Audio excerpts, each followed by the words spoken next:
संपादकीय जनसत्ता तबलीन सिंह जी के साथ बिहार में इस बार क्या। आप में से किसी को याद है आज की एक ज़माना था जब बिहार आर्थिक तौर पर कर्नाटक और गुजरात से आगे था। यकीन करना मुश्किल है लेकिन 60 के दशक में ऐसा था। सच यह भी है कि जब मैंने बिहार जाना शुरू किया तब से देश के इस सबसे गरीब राज्य में सिर्फ गुर्बत देखी। पहली बार गई थी मैं 1982 में, जब संडे मैगजीन के संपादक एमजे अकबर ने मुझे भागलपुर भेजा यह जानने के लिए कि कथित अपराधियों को पुलिस ने कुछ महीने पहले उनकी आंखों में तेजाब डालकर अंधा कर दिया था। उनको न्याय मिला ही नहीं। कोई 30 अपराधियों के साथ पुलिस ने यह बर्बरता की थी, उनको सबक सिखाने के लिए कि दुनिया उनकी क्रूरता देखकर हैरान थी। लेकिन बिहार में ऐसी घटनाएं सामान्य थी। भागलपुर में उन दिनों रहने के लिए कोई होटल नहीं था। एक मेहमान गृह नाम की जगह पर हम ठहरे। कोई कमरे में जहां पलंग नहीं, सीमेंट के फट्टे थे और जिन पर ना चादरें थी और ना गद्दे, ना ओढ़ने के लिए कंबल। याद है मुझे आज भी वह ठंड कितनी लगी उस रात।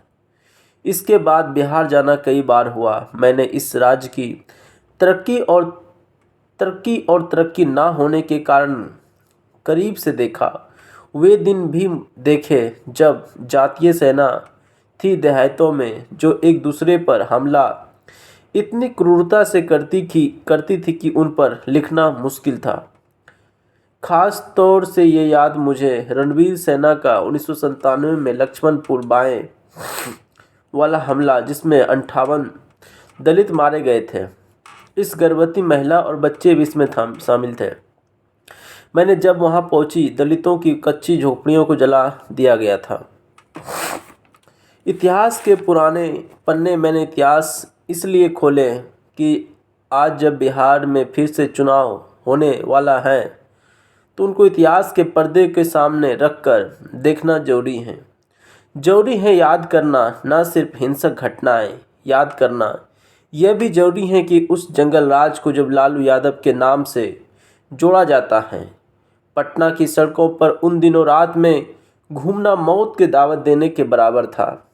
पटना में 5 सितारा मोरिया होटल मेरे बगल वाले कमरे में रह रहे थे माफिया किस्म के लोग, जो होटल के नियमों के उल्लंघन कर अपने कमरों में खाना पकाया करते थे।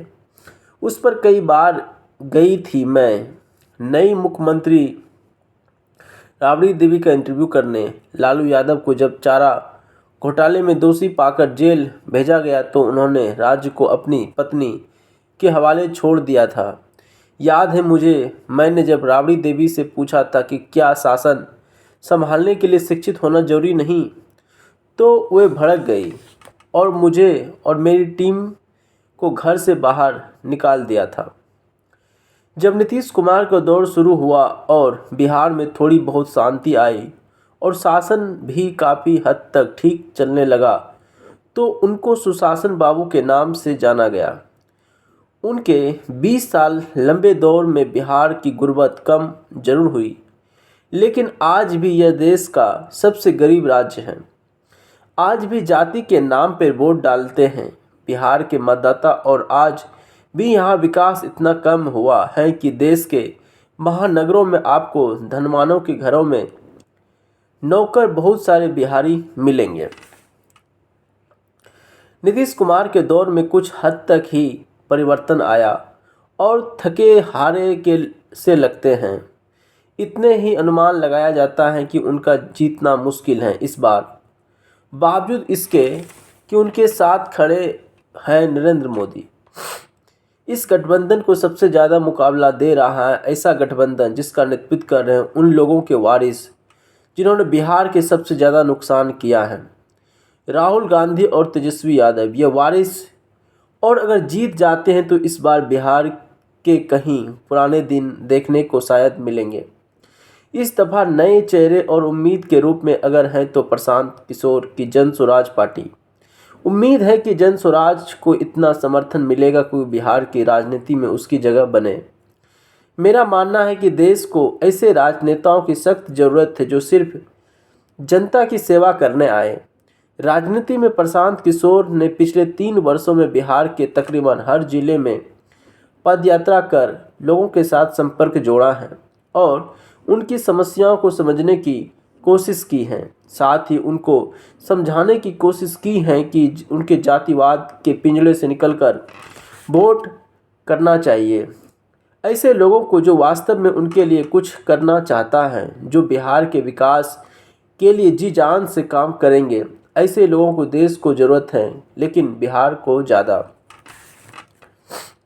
बिहार के मतदाताओं के पास इस बार विकल्प है, लेकिन क्या इस विकल्प को चुनेंगे उन पुराने राजनीतिक दलों की जगह जिनको बिहार में कम से कम इतना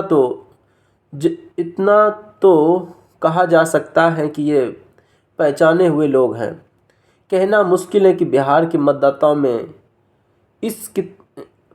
मुश्किल है कि इस बार बिहार के मतदाताओं में अब किसकी राजनीति सूझबूझ आ गई कि वे जन स्वराज को जिताएंगे। मगर इतना तो कहा जा सकता है कि पहली बार बिहार के मतदाताओं के सामने एक विकल्प है और इतना भी बहुत बड़ी बात है।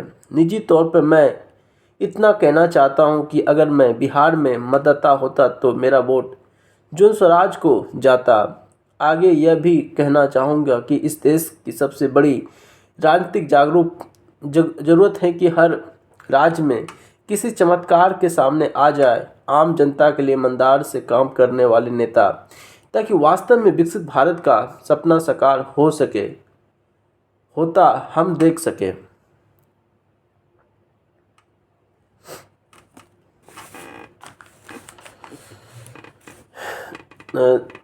आभासी संजाल का दायरा, समाज ज्योति सिडाना जी का संपादकीय।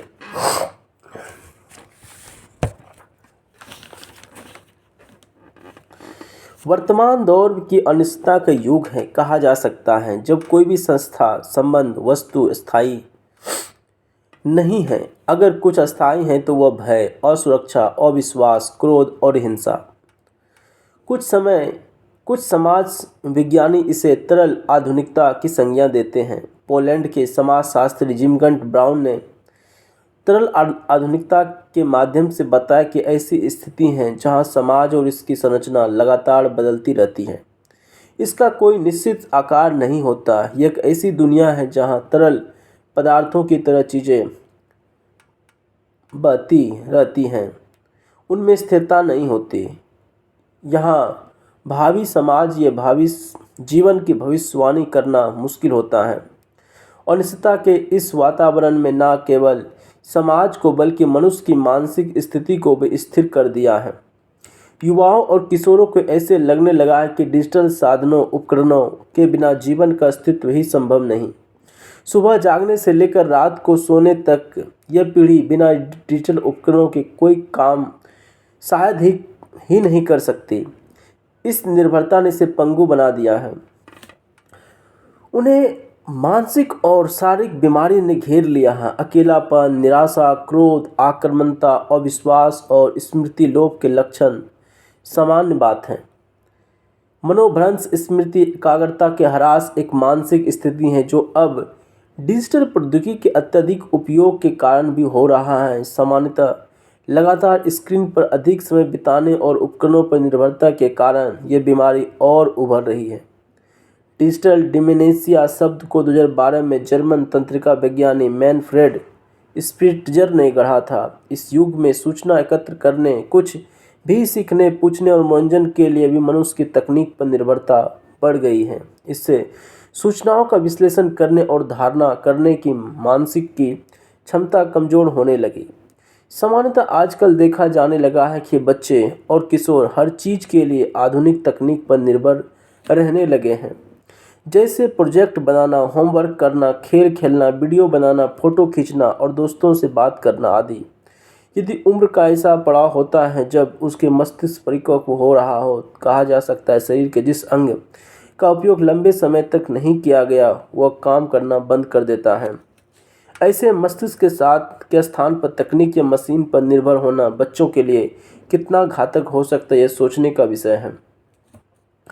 हालिया ऐसा माना जा रहा है कि स्मृति लोप का संबंध बढ़ती उम्र के साथ यानी वृद्धावस्था में व्यक्ति का स्मरण शक्ति, सोचने समझने की क्षमता, ध्यान में कमी और निर्णय लेने पर नकारात्मक प्रभाव पड़ता है। मगर आजकल तो बच्चे और किशोर भूलने लगे, वे ध्यान केंद्रित करने में दिक्कत महसूस करते। स्क्रीन पर अत्यधिक समय बिताना चिंता, तनाव और नींद की गड़बड़ी को बढ़ाता है, जो समग्र मस्तिष्क कार्य को प्रभावित कर सकता है। यहाँ तक कि बच्चों में चिड़चिड़ापन, क्रोध, हिंसा, आक्रामकता और अवसाद उत्पन्न होना भी इस मानसिक स्थिति कारण हो सकता है। तकनीक का उपयोग बुरा नहीं, लेकिन बच्चों को यह सिखाना जरूरी है तकनीक का उपयोग कहाँ, कैसे और कितना करना चाहिए। बचपन में उसको आग ये तेज धार वाले चाकू और ब्लेड आदि से दूर रहना, यह उनकी सही उपयोग करना सिखाया जाता था। तो फिर अब तकनीक के ज़्यादा सावधान रहना क्यों नहीं सिखाया जाए। बिना किसी प्रशिक्षण से ये खतरनाक उपकरण हमको पकड़ा दिया है। एक अध्ययन के अनुसार प्रतिदिन 4 घंटे से अधिक टेलीविज़न या कंप्यूटर स्क्रीन देखने से मनोभ्रंश का खतरा बढ़ जाता है, यानी किशोरों और युवाओं में भूलने की बीमारी, ध्यान केंद्रित करने में कठिनाई, नींद में कमी, आँखों में जलन, कमजोरी, थकान, चिड़चिड़ापन, उदासी, आक्रामकता में वृद्धि, दोस्तों और परिवारों से दूरी, अकेलापन की भावना को जोखिम बढ़ा जाता है। चिकित्सकों के अनुसार भारत हर साल करीब 50,000 युवा डिजिटल डिमेंशिया के शिकार हो रहे हैं। उनमें ग्रस्त मरीजों में 20% किशोर और बच्चे हैं। एक अनुमान के अनुसार भारत और चीन में अगले 15 वर्षों में इससे प्रभावित लोगों की संख्या दुगनी हो जाएगी। ऐसा नहीं कि लोग डिजिटल की लत में नुकसान से परिचित नहीं हैं, लेकिन वे स्वयं पर नियंत्रण नहीं कर पा रहे हैं या फिर कृत्रिम मेधा या मेघा के उपयोग की आदत ने अपनी वास्तविक बुद्धि का विश्वास को कम कर दिया। आज बहुत कुछ आभासी हैं, आभासी समुदाय, आभासी संबंध, आभासी समाज, आभासी मित्र। इस आभासी विश्व को पारंपरिक मूल्यों, परिवार, विवाह, धर्म, सामाजिक संबंध, संस्थाओं, संरचना को चुनौती दे रही है। आज की किशोर युवा पीढ़ी निराश, कुंठा, तनाव के द्वंद्व में फंस रहा है। इस पीढ़ी को सोशल मीडिया, वैश्वीकरण, उपभोक्तावादी संस्कृति का प्रभाव का सामना करना पड़ रहा है, जो उनकी जीवन शैली और मानसिक स्वास्थ्य पर नकारात्मक प्रभाव डाल रहा है। यदि किसी राष्ट्र की भावी युवा पीढ़ी इस तरह बर्बादी की ओर अग्रसर हो तो चिंता स्वाभाविक है। इसके लिए राज्य प्रशासन और प्रशिक्षण संस्थानों को समय रहते कदम उठाना जरूरी है। किशोरों को आभासी दुनिया के बजाय वास्तविक दुनिया में जोड़ने का प्रयास किया जाए। इसके लिए उन्हें सिखाया जाए कि डिजिटल उपकरणों का अनावश्यक उपयोग करने से कैसे बचे, स्क्रीन समय सीमित करें, ऐसी गतिविधियों को अपने दैनिक जीवन में शामिल करें जो किसी डिजिटल उपकरण पर निर्भर ना हो, बल्कि उन गतिविधियों को आपके मस्तिष्क का सक्रिय उपयोग हो, जैसे किताबों का पढ़ना, पहेलियाँ सुलझाना, कोई भी भाषा सीखना या कोई वाद्य यंत्र बजाना, नृत्य सीखना, पेंटिंग और फोटोग्राफी करना। सामाजिक संबंधों को मजबूत करने के लिए अपने सामने संवाद को प्रोत्साहित किया जा सकता है। याद रखने की जरूरत है कि जिस दिन तकनीक मनुष्य को नियंत्रण करने लगे, वह मानव जीवन के लिए अभिशाप बन जाती है।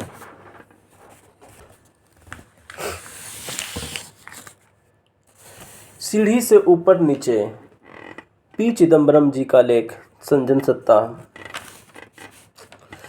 प्रधानमंत्री नरेंद्र मोदी के 4 दिन के अंतराल में किसी शख्स की एक बार भी नहीं बल्कि 2 बार सराहना करना असामान्य था, लेकिन उन्होंने ऐसा किया। इस सराहना का कद्र है अमेरिका के राष्ट्रपति ट्रंप। विषय था 20 सूत्रीय शांति योजना, जिसे ट्रंप ने इजराइल और हमास के युद्ध समाप्त करने के लिए प्रस्तावित किया था। प्रधानमंत्री नरेंद्र मोदी ने 20 सितंबर 2025 को इसे गाजा संघर्ष को समाप्त करने का एक व्यापक योजना बताया। यह फिलिस्तीन और इजराइल के लोगों के साथ साथ पश्चिमी एशिया क्षेत्र के लिए दीर्घकालिक एवं अस्थायी शांति, सुरक्षा तथा विकास का एक व्यवहारिक मार्ग प्रदान करना है। प्रधानमंत्री हिंदी के अलावा 7 भाषाओं अरबी, चीनी, अंग्रेजी, फ्रेंच, रूसी, स्पेनिश और हिब्रू में बयान जारी करने का असाधारण कदम भी उठाया। 4 अक्टूबर को उन्होंने कहा, गाजा में शांति प्रयासों में निर्णायक प्रगति के लिए हम राष्ट्रपति ट्रंप के नेतृत्व का स्वागत करते हैं। जब मैं ये लिख रहा हूँ तो हमास और इजराइल इस योजना से पहले चरण पर सहमत हो गए। हमास बंधकों को रिहा करेगा और इजराइल युद्ध विराम करेगा। यह स्पष्ट नहीं कि कब, लेकिन जल्द ही होगा। गाजा और इजराइल दोनों जगह लोग जश्न के लिए सड़कों पर उतर आए। हमास ने अभी तक इस योजना के कई पहलुओं, खासकर किसी बाहरी सत्ता को नियंत्रण सौंपने के मामले से जुड़ी शर्तों को स्वीकार नहीं किया। अशुभ शुरुआत। स्वाभाविक रूप से यह सवाल उठ रहा है कि प्रधानमंत्री मोदी ने ट्रंप की सराहना और उन्हें खुश करने के लिए इतनी ज़्यादा तत्परता क्यों दिखाई, जबकि ट्रंप ने 20 जनवरी 2025 को पदभार ग्रहण करने के बाद ही भारत को केवल चोट पहुंचाई और उपेक्षा की।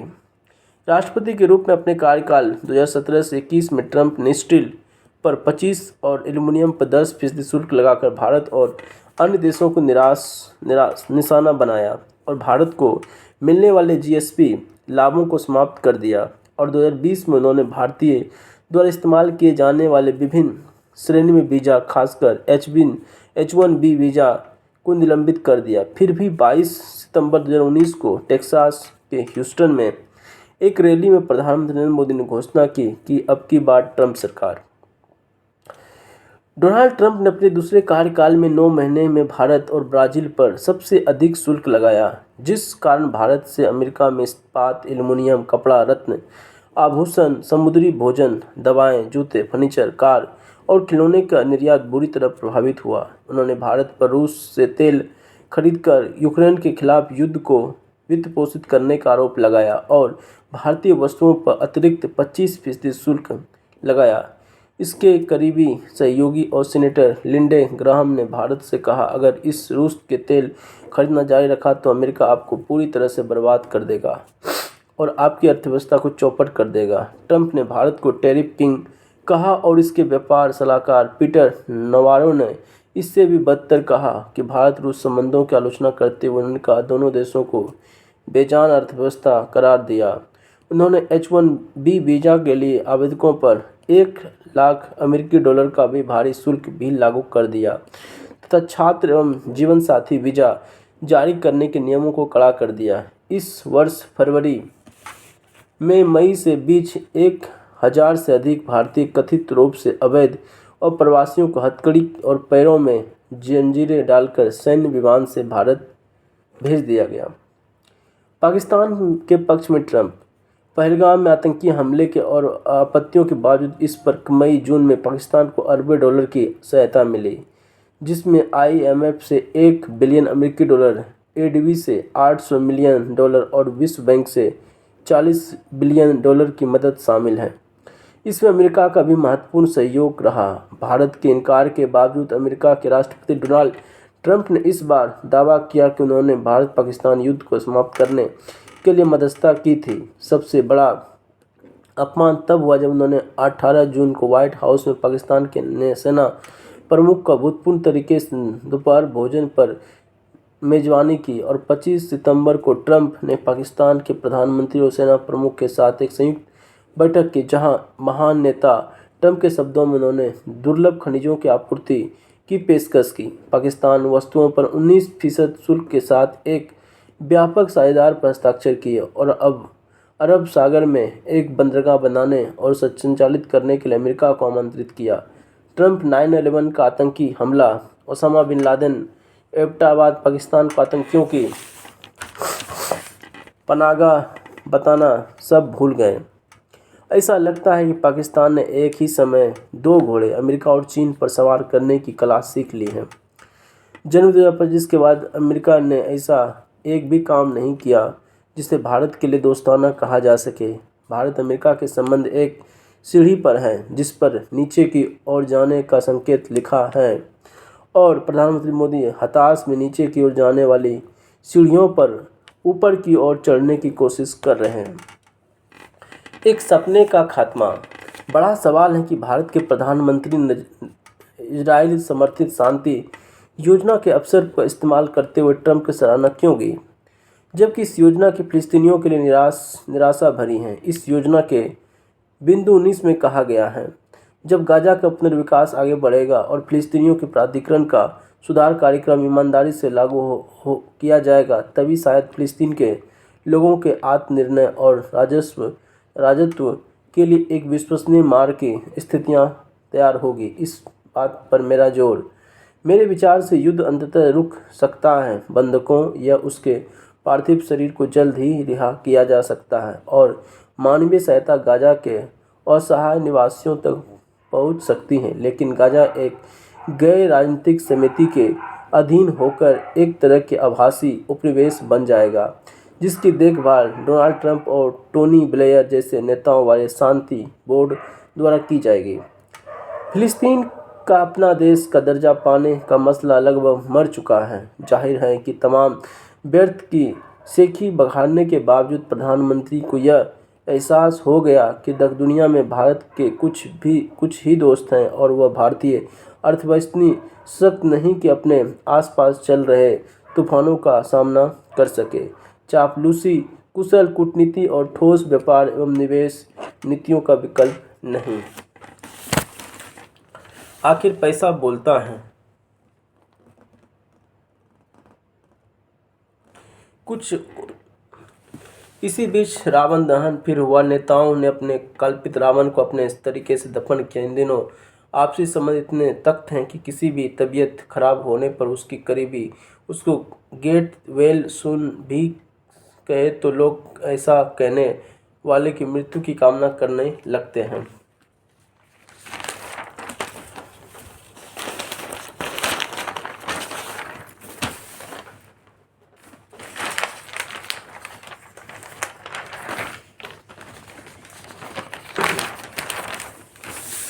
रेवड़ी राज, बिहार की विधानसभा।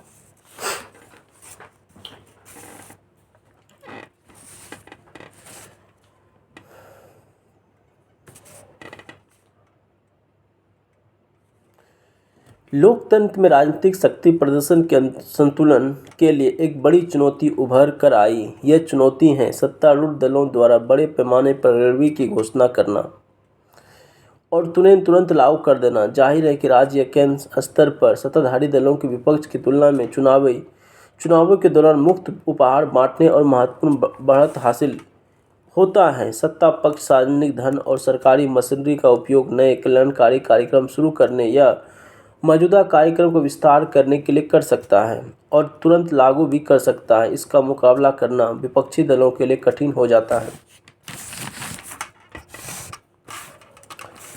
कोई भी सत्तारूढ़ दल चुनाव के ठीक पहले राज्य के बजट के माध्यम से कल्याणकारी योजनाओं के रणनीतिक रूप से लागू कर सकता है। इस योजना को अवसर मुक्त बिजली नगद हस्तांतरण, कर्ज माफी और गैस सिलेंडर जैसी वस्तुओं पर सब्सिडी शामिल होती है। उदाहरण के लिए भारतीय जनता पार्टी ने महिलाओं के लिए प्रत्यक्ष नगद हस्तांतरण योजना लाडली बहन योजना की मदद से 2023 में मध्य प्रदेश की प्रभावी जीत हासिल की। सत्ताधारी दल मौजूदा सरकारी ढांचे का इस्तेमाल लाभों की घोषणा और वितरण के लिए कर सकते हैं, जिससे उन्हें व्यापक पहुंच और दृश्यता मिलती है। कभी कभी सकारात्मक सार्वजनिक छवि बनाने के लिए योजनाओं की बड़े पैमाने पर प्रचार किया जाता है।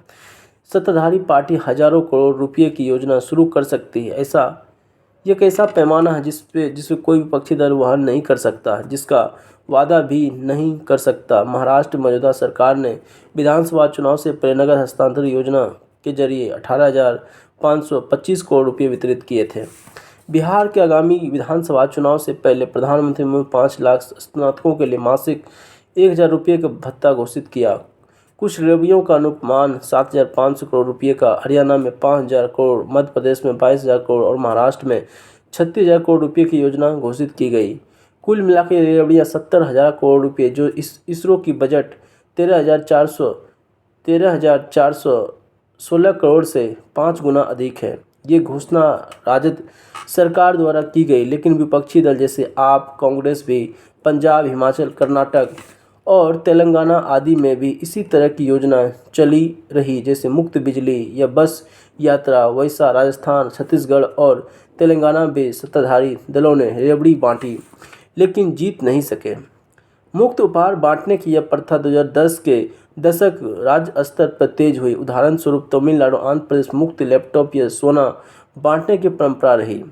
सत्ताधारी दल अपने चुनाव से पूर्व खर्च को राज्य के संवैधानिक दायित्वों में निहित वैध कल्याणकारी उपायों के रूप में प्रस्तुत कर सकते हैं, जिससे विपक्ष के लिए इसे चुनौती देना कठिन हो जाता है। इसके विपरीत विपक्षी दल का समान वादों को अक्सर विशुद्ध रूप से लोक लुभावन मुक्त उपहार करार दिया जाता है। विपक्ष दलों को निर्वाचन से जुड़े काम के तहत मतदाताओं को प्रभावित करने के लिए खर्च करने की सीमा तय करनी पड़ती है। यह प्रतिबंध मौजूदा सरकार द्वारा बड़े पैमाने पर कल्याणकारी योजनाओं के लिए सार्वजनिक धन के इस्तेमाल पर लागू नहीं होता।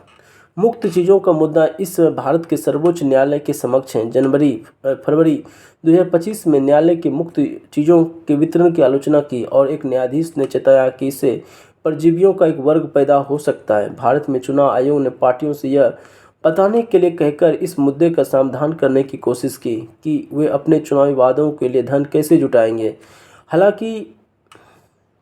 हालांकि आयोग ने घोषणा पत्र में किए वादों को विनियम करने के लिए सीमित शक्ति बताई, जिसे नीतिगत निर्णय माना जाता है। भारतीय रिजर्व बैंक ने अत्यधिक मुक्त योजना से होने वाले राजकोषीय दबाव के प्रति आगाह किया और कहा कि इससे घाटा और कर्ज बढ़ सकता है। इसकी कीमत अंततः करदाताओं से ज़्यादा करों या दीर्घकालिक विकास पर कम खर्च से चुकानी पड़ती है। बिहार अकेला ऐसा राज्य नहीं जिसके चुनाव में महीने पहले कई मुफ्त योजना की घोषणा की हो। नवंबर 2023 में कई सरकारें विधानसभा चुनाव से पहले अनेक कल्याणकारी योजना की घोषणा कर चुकी हैं और इस राज्य में महाराष्ट्र, हरियाणा, तेलंगाना, दिल्ली, कर्नाटक, राजस्थान, छत्तीसगढ़, उड़ीसा शामिल है।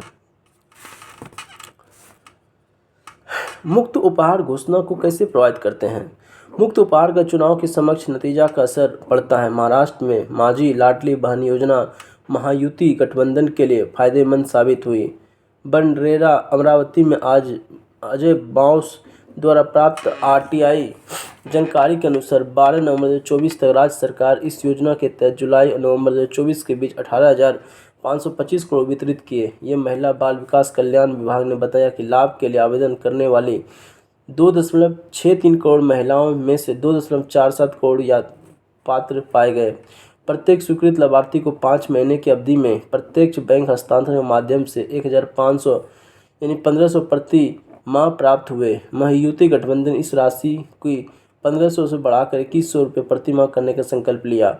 महाराष्ट्र चुनाव में महिला मतदाताओं की लंबी कतारों से यह साफ था कि ग्रामीण क्षेत्रों में लाडली बहन जैसी योजनाओं के समर्थन से भारी संख्या में मतदाता मतदान करने आई थी। विपक्ष एवं गठबंधन द्वारा महाराष्ट्र चुनाव में लाडली बहन को 2,100 प्रति माह के स्थान पर प्रत्येक महिलाओं को 3,000 नकद देने की घोषणा की गई, लेकिन विपक्ष के मुकाबले सत्ता पक्ष से तुरंत नकदी हस्तांतरण शुरू होने का एक और असर दिखाई दिया।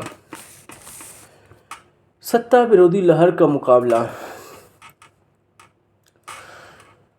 किसी राज्य के राजकोषीय स्वास्थ्य के लिए मुक्त सुविधा दीर्घकालिक में अच्छी बात नहीं होती। हालांकि इससे मौजूदा सरकारों के सत्ता विरोधी भावनाओं से निपटने में मदद मिलती है। वास्तव में कुछ मामले में राज्यों के सत्ता समर्थक लहर पैदा करने के लिए ये उपाय किए जाते हैं, जैसे कि मध्य प्रदेश, महाराष्ट्र, हरियाणा में देखा गया। चुनाव से पहले मुक्त उपहारों की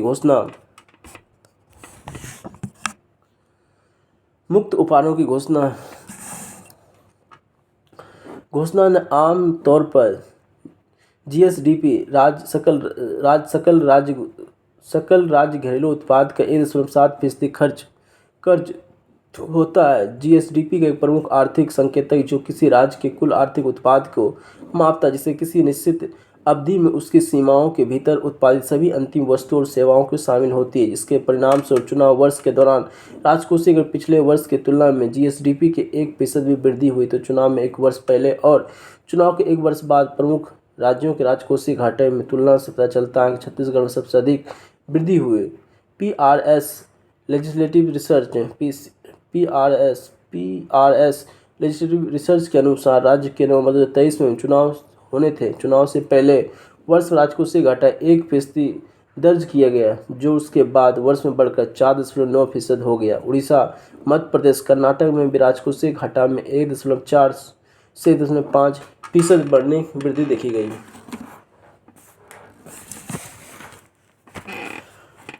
मुफ्त चीज़ें क्या हैं? भारतीय रिजर्व बैंक के अनुसार मुफ्त उपहार के लोक कल्याणकारी उपाय हैं जिसके जरिए जनसंख्या के विशिष्ट वर्गों को अल्पकालिक लाभ मिलता है। इसमें लैपटॉप, टेलीविज़न, साइकिल, बिजली, पानी जैसी वस्तुओं या सेवाओं का मुफ्त वितरण शामिल है। खातों में बहार।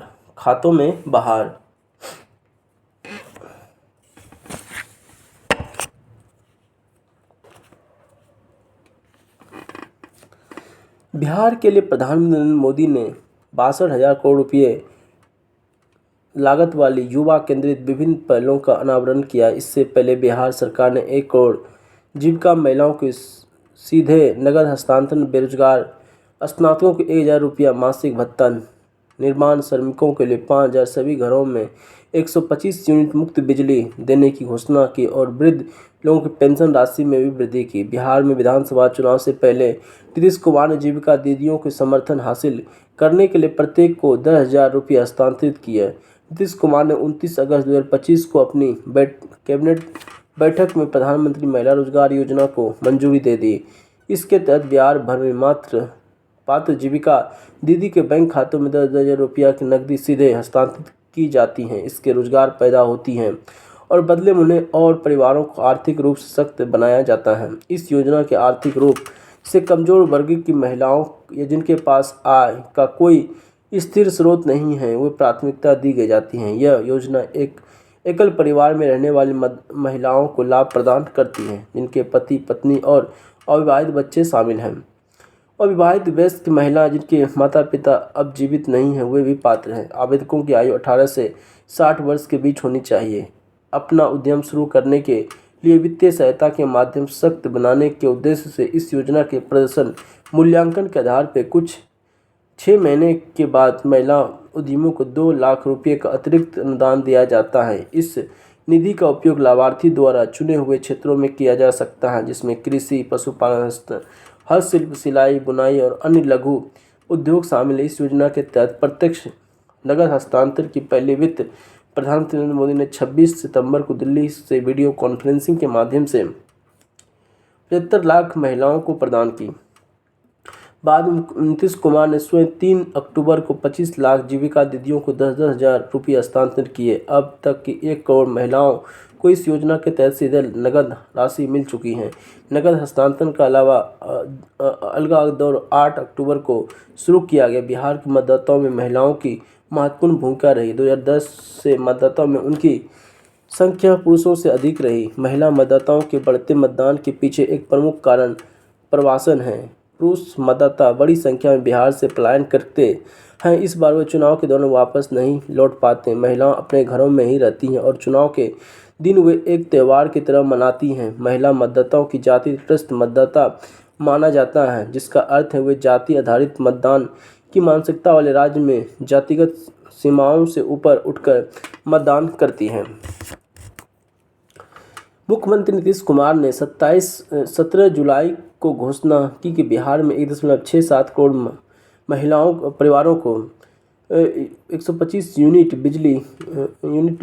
तक मुफ्त बिजली मिलेगी, जिसमें 17 जुलाई से बिहार की जनता के साथ सरकार के इस फैसले से साझा किया। मुख्यमंत्री ने कहा कि सभी को सस्ती दरों पर बिजली उपलब्ध कराई जाएगी। अब तय किया गया कि अगस्त 2025 से यानी जुलाई के बिल से ही राज्य के सभी घरेलू उपभोक्ताओं को 125 यूनिट का बिजली के लिए कोई पैसा नहीं देना होगा। इससे राज्य के कुल 1.67 करोड़ परिवारों को लाभ। इसके अलावा उन्होंने ये घोषणा की कि सार्वजनिक स्थानों या लोगों की छतों पर उनकी सहमति से 3 वर्ष में सौर पैनल लगाए जाएंगे। 18 सितंबर को मुख्यमंत्री नीतीश कुमार ने बिहार के प्रत्येक बेरोजगार स्नातक को 1,000 रुपये भत्ता देने की घोषणा की। मुख्यमंत्री ने कहा कि राज्य में 7 निश्चय योजना के अंतर्गत मुख्यमंत्री स्वयं सहायता भत्ता योजना के तहत अब बेरोजगार स्नातकों को लाभ दिया जाएगा।